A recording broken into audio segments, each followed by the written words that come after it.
This is the Community Pulse, where we take the pulse of the community so we can take action. I'm your host, Kenneth Brown, and I am here with none other than, I wish we had an applause effect, our CEO. Please introduce yourself to the people in PCS land. Hey, my name is Eula Burge. The one and only. So we are pleased to have her in our studio today. This is MJG Studios. So let's start at the beginning, because I've been talking about you on this forum for a while now. So talk to us about PCS. I'm gonna just let you go. PCS, how did it start and how did it get to this point?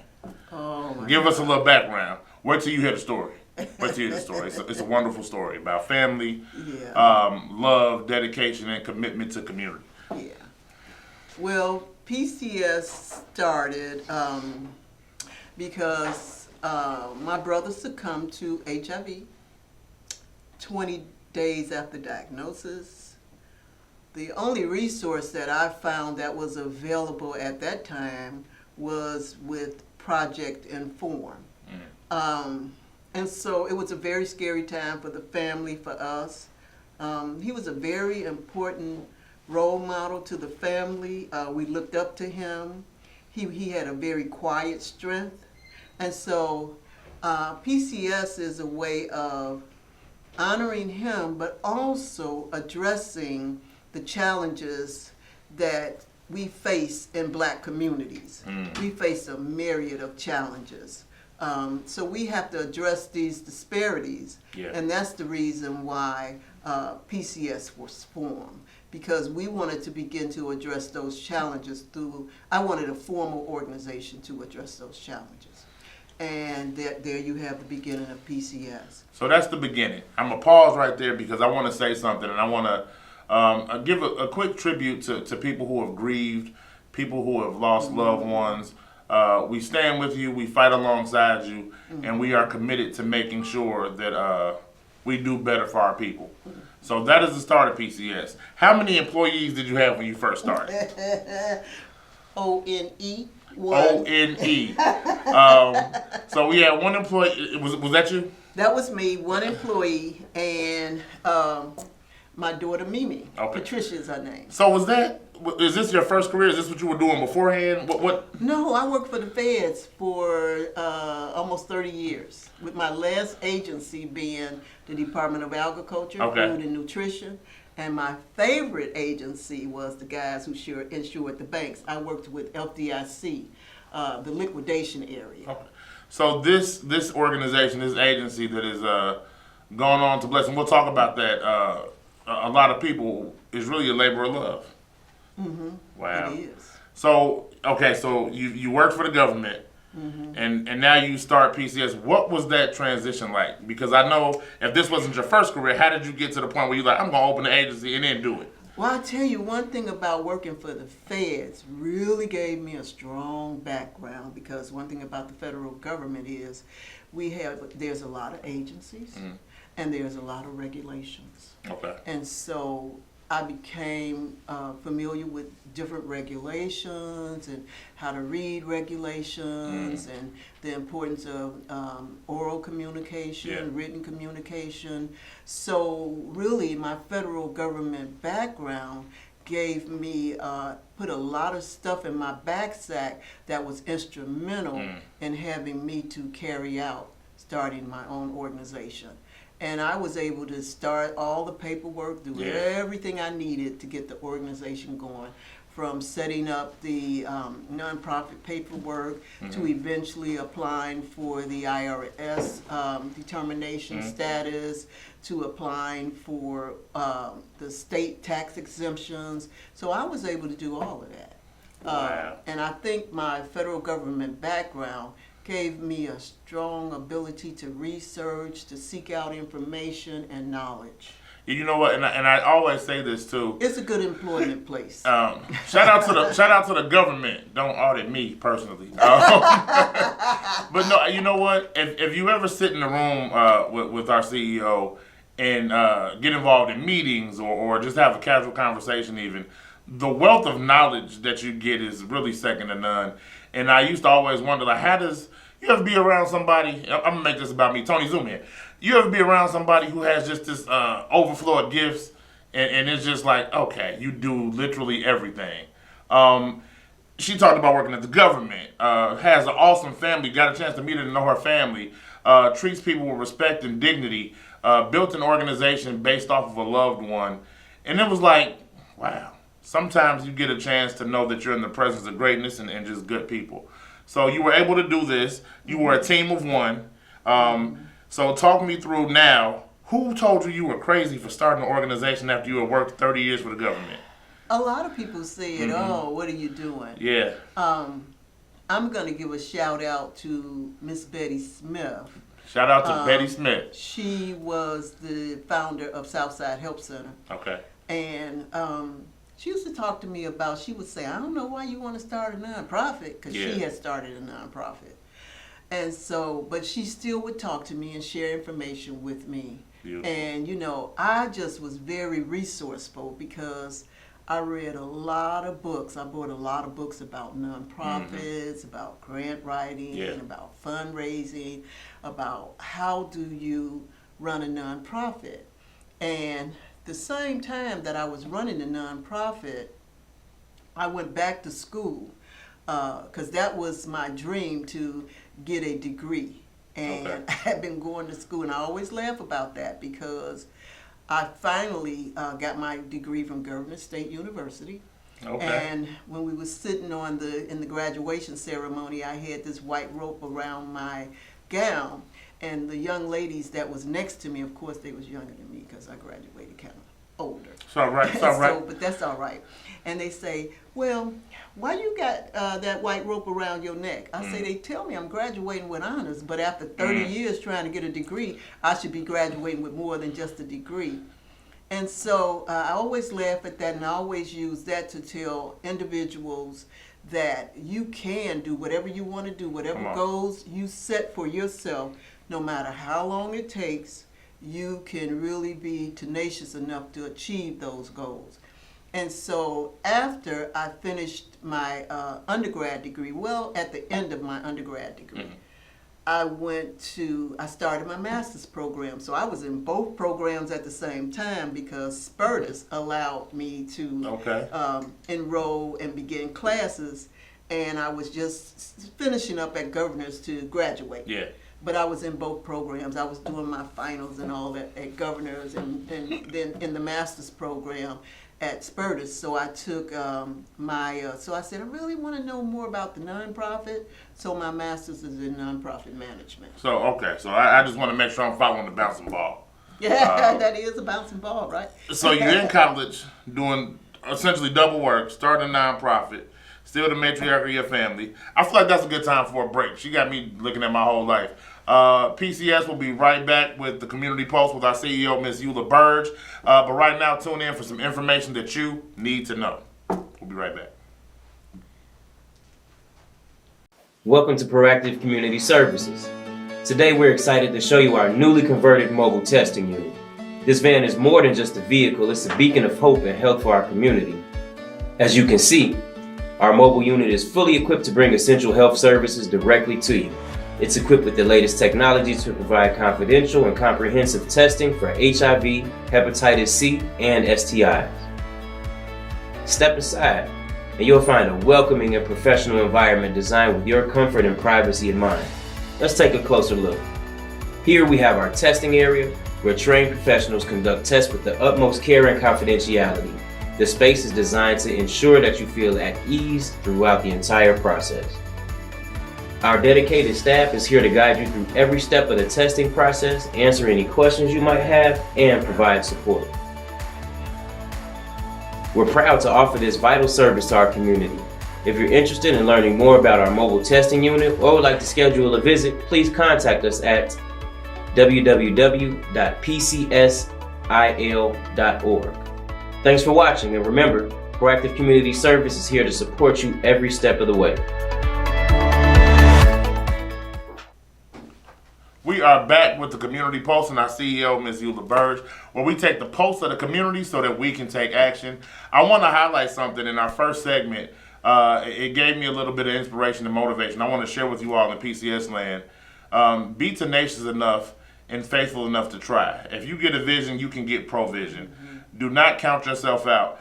We have such a lack of access to information, knowledge, and encouragement in the communities that we serve here at PCS that it's important that you sit down and you listen to wisdom, knowledge, and truth from people like our CEO, because maybe your thing isn't PCS, maybe it's not a nonprofit, but if you have a dream and you want to accomplish this thing, don't forget that you can do all things.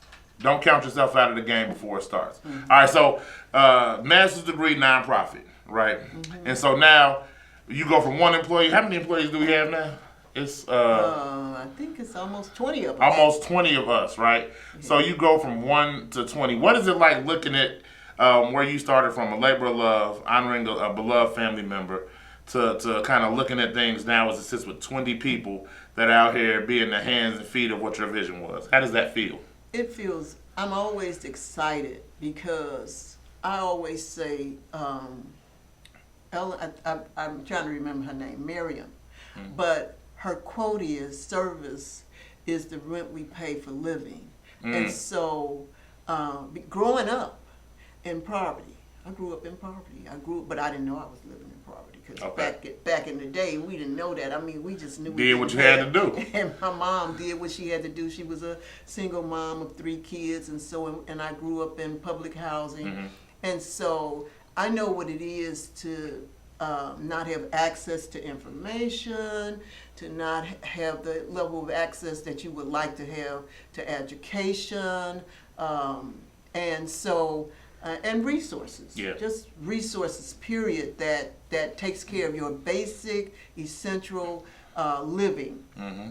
And so this makes me really excited that we can go into the communities in the southern suburbs and beyond that have a whole host of disparities that we can address. When we look at the social determinants of health, we blacks top the list. And it's something that we on every list that you don't want to be on. I remember when we were talking about some of the health issues that were coming out. So when COVID-19 happened, right? I'm going to tell y'all a little bit about myself. I feel like this is a safe space. So I was working, and you know how everything was about COVID. You couldn't cut on the TV, everything was COVID, COVID, COVID. So I was at home, and they said, people who have high blood pressure. I said, I do take a blood pressure pill. They said, people who have a history of heart disease. I had an uncle who had heart disease. I feel like I checked every box. And then the next day, they said black folks couldn't catch COVID. I was ready to go outside and kick it. The next day, I had my shoes already ready, my pants pressed up. They said black people had more COVID than everybody. And I was sitting up there in the house, and I said, I'm not going back outside. But you know what it made me think about when you said that? It seems like our population tops every list of something that's just negative. And we have so much wealth, so much potential and knowledge. And we don't get a chance to utilize that because what gets projected a lot of times is all of these negative things. And I'm glad that you're able to highlight some of the positives. It's wonderful to sit here and be able to take part in this dream that happened. To know that, unfortunately, how your loved ones succumbed to HIV/AIDS. Look at how many lives he saved. What a better legacy, what can be a better legacy than saving thousands of people? And then going from 1 to 20 in efforts to save many more, because now the dream is grown. So talk to me about when you started to pivot away from what initially happened to harm reduction, prevention, housing, drug use. How did you get there? Well, when we first started the agency, we pretty much focused on HIV. We focused on educating people about risk factors, how to protect yourself. And so we went down to Chicago Heights, and we had we worked with a group of young girls. They were teens, and we began to tell them about HIV and AIDS prevention. We done workshops with them. And we found out that a lot of these young girls, we asked them, what issues do you have? And so they talked about finances. They talked about having to care for their siblings. Can you imagine, you 15? Because we was like, because we wanted to talk about preventing pregnancies and all of that, along with HIV and protecting yourself. And we noticed that there was always 2 baby strollers. Yeah. So, and it was a set of twins, and these was 2 sisters. And Wow. so, but we found out those were their siblings. Mm. And so the more we talked, we learned that their mom was actually, had an addiction to, was a substance user. Yeah. So they had to take care of the babies. So let me get this straight. I just want to let people know. So when you wanted to know what was going on in high-risk communities, you went out and talked to people. Mm-hmm. You just didn't make a judgment about what people need. You actually went, okay, sorry. I just wanted to highlight. Paved the pavement. Oh, wow. So you Pound actually the did the pavement. work. We did the work. We walked okay. all the time. I love to hear it. And we took the young girls and we did community mapping with them. We allowed them to inform us about their community. Where did they think HIV would fit? Mm. And I give a shout out to a branch manager Okay. that was at U.S. Bank. Okay. And her name was Deb Sedberry. I'll never forget her. I went Deb, to- if you're watching, shout out to you. haven't been able to keep up with her. But I went in her office one day and I said, "Hi, my name is Eula Burge. Let me tell you what I'm doing in the community." Mm. And so she said, "Wow, that's so interesting. Keep me updated. And if it's any way that I can do something to help you with regards to U.S. Bank, let me know." So when we walked with the young ladies, we wanted back sacks and we wanted things to put in the back sacks for them to have. And I always feel like, and people talk about incentives, but in Yeah. our communities, we need incentives. So the young ladies, I wanted to give them some gift certificates. Yeah. The backpack. What do you need? Some things that you can have in your backpack and some things that you can have and bring with you. And so we done that, and U.S. Bank sponsored that. I love that. I want to definitely, I love the fact that when we go out and do outreach now, we have events. We just did a phenomenal women's empowerment event in the city of Phoenix, Illinois. Shout out to Phoenix, Illinois, and their community. They really embraced us. It was a great time. But I do like the fact that when we go out and we give stuff, it's not just, oh, we giving you something to give it to you. Because to people who are impoverished or income insecure, sometimes essential items like hygiene kits or lotions or first aid kits or socks are some of the incentives that they need. So I do like the thought, and I appreciate the thought behind what you give out to people. Because we're not trying to buy your allegiance. No. We're trying to make sure, even if you don't want to talk to PCS, even if you don't want nothing to do with us, that you have at least the information, access to information, and whatever we have to give you to help you pave your way to success.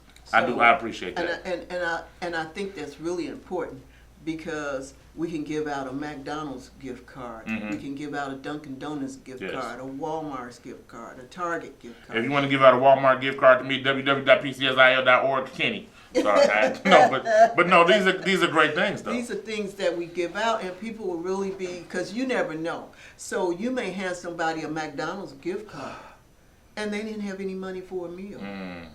Or you may hand them Walmart. Yeah. And they can go to Walmart's and get, it's not a huge gift card. Most of the time our gift cards are only $10 gift cards. But it's something. Absolutely. And it's something to say we understand the wants and the needs. Because the needs is more so than the wants, but we understand the needs. Mhm. Because I know what it is to need. Mm. Really, growing up, I know what it is to need. I think that that's important too. So when you talk about childhood and the way you came up, that when you pounded the pavement, and I'm gonna tell you, most CEOs don't go pound the pavement. So I know her for a fact that she was out there with them, but you pounded the pavement. I'm sure you had a comfort level. You knew how to talk the lingo, and you could speak to them on a level, having that lived experience that they understood, and you were able to treat them with dignity and respect. I've been in rooms before where people talk at those of us who need help. And pray for me, he ain't through me yet. I have my own set of issues, and I've been places where people are like, does that make sense? Or they talk to you like you're less than. And so I do like the common sense and practical approach of, if there's a problem in this community, I'm going to go out here and talk to the people who may be having a problem so I can help them come up with a solution. Come up with a solution. Yeah, and so at PCS, everything that we do here domino effects and comes right back around to everything else.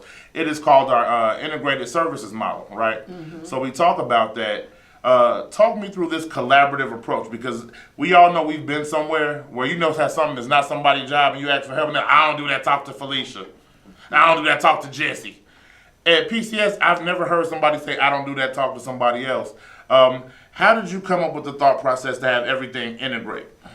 Well, integration is really important because one agency can't handle all of the needs and all of the disparities and can't address that alone.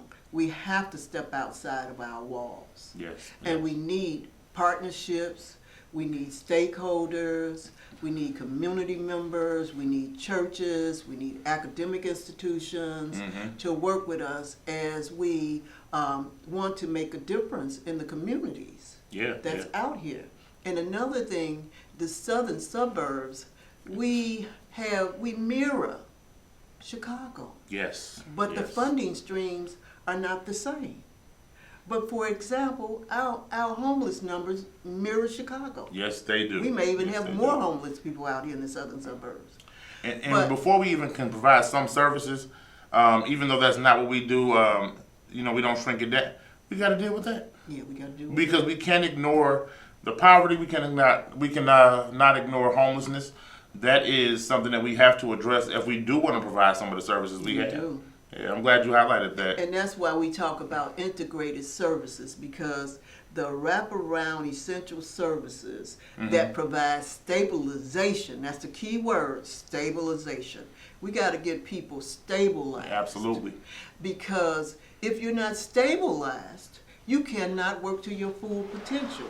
You know, we all have some wonderful gifts. My gift was starting a nonprofit. And that was a gift. I consider this the people's agency, not my agency. This is the people in the community. Can you highlight that, Tony? Agency. The people's agency. I feel like we need to emphasize that. Put it in neon letters right there. Put it on the PC. But no, I'm glad that's the approach. Yeah. Because when I tell you, so look, in the south suburbs, you can go out there and drop her name somewhere, and it always comes up gold. I've seen places where people are like, such and such, like, oh yeah.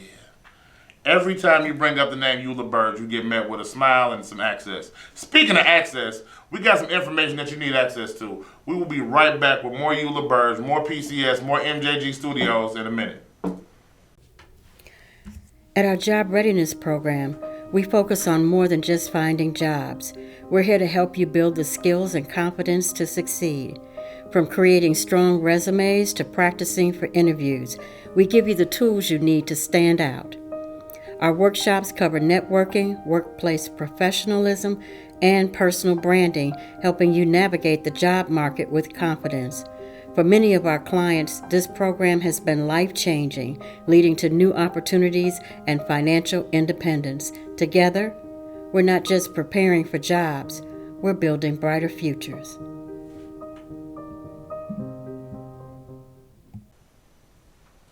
If it looks like my response was delayed, Tony told me to come back in on 3 and I didn't see his finger till late. No, we are back with more Eula Burge. We are still in MJG Studios with the Community Pulse. We were talking about access, we're talking about funding, we're talking about partnerships. We have got the tagline PCS, the People's Agency. I love that. We got to get that on a shirt. But no, I do love that because the people is who this agency stands for. The people is who this agency employs. I mean, we have so many different types of people who bring such value to the staff here, such value to the mission and to support this mission moving forward. So let me ask you this, and we're going to get into something fun. I feel like we tackled the heavy stuff. So I got one more real serious question. Can I have a raise? No, I'm just joking. No, but so what's next for PCS? What's next? What's on the cusp? Well, because we're gonna run a list about what it is that we do, on the screen. But what's next? What do you want to get into? See, I told you. I want to have we want to have more. We're trying to establish a mobile health unit. We have outreach vehicles. Yes. But we actually want to